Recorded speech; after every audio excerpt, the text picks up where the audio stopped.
Christina Watson, CEO of South African educational publishing house Via Africa, has been named as one of Foreign Policy magazine's 100 leading global thinkers of 2014. Every year, Foreign Policy magazine recognizes a list of leading global thinkers, those who have translated their ideas into actions impacting millions worldwide. Christina Watson was recognized because of Via Africa's leading role in advancing digital education in South Africa. Via Africa has more than 60 years of experience in South Africa's educational publishing industry and has recently prioritized the development of South Africa's digital education landscape. Now, Christina joins us from our studio in Cape Town this morning. Good morning to you, Christina. Good morning, Evan. Firstly, congratulations. What an honor. What went through your mind when you heard the news first? On the one hand, I was overwhelmed. And on the other hand, I thought, what a pity that not all the names and faces of the people at Via Africa and the National Department of Education who made this happen could have been on the list. Leading global thinkers of 2014 in education in South Africa sounds a little bit like a misnomer, don't you agree? Probably. No, but all humor aside, where are we within education in South Africa, and is it as bad as they say? No, it's not as bad as they say. People like to find reasons why things are not going well, but there are many reasons why things are happening as they should. Perhaps I should start by telling you how we got to the VADEX and what we learned from it.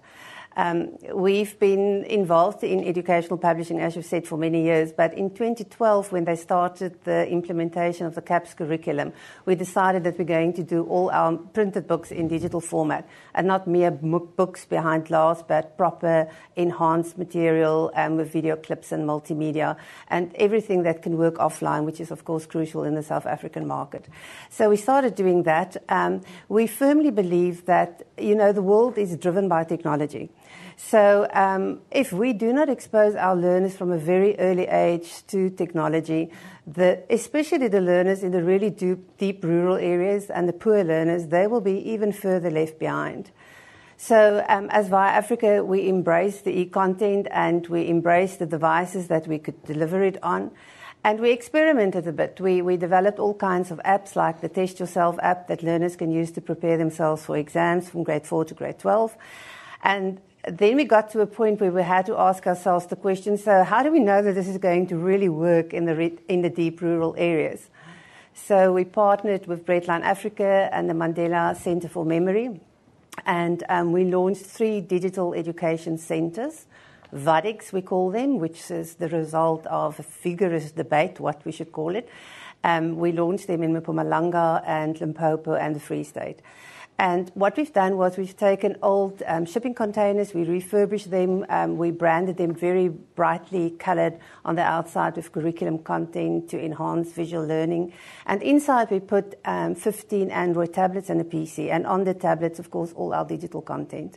And there's 4 things that we believe is really essential to make any digital experience happening, and that is the right e-content, the sufficient technology, the right pedagogy to underpin the whole experience, and then a well-trained teacher. So we set out creating all 4 of these elements. We offer training to the teachers, initially just how to use the technology and later on how to construct a lesson. For example, finding your school on Google Earth and design a lesson around that.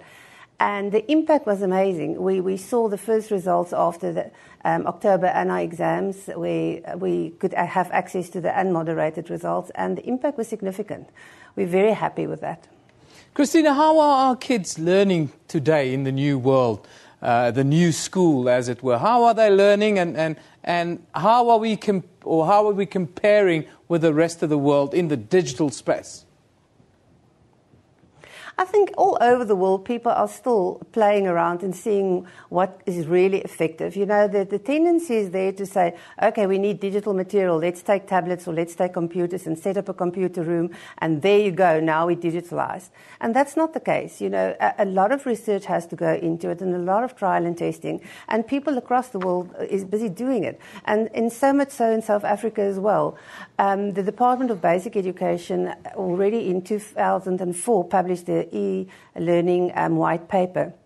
And they set a goal back then that by 2013 all learners in South Africa must be comfortable working with technology. And of course, we haven't reached that, and mainly due to a lack of funds and bandwidth issues and the fact that a heck of a lot of training is required in order to do it effectively. But the will is still there, and I think that is exciting. If all of us can take hands and make it happen together, it can happen. The department is committed to implement digital education in South Africa, and I think, I've recently been to USA to look at different states there to see what's happening there. And I can honestly say, there's states there that's further behind than we are. We are really not looking bad. Christina, finally, you've got a minute to tell us what needs to happen within the short term for us to make this digital transition work for South Africa. I think it depends on each and every one of us. I believe digital is the way to go. It can shape the future.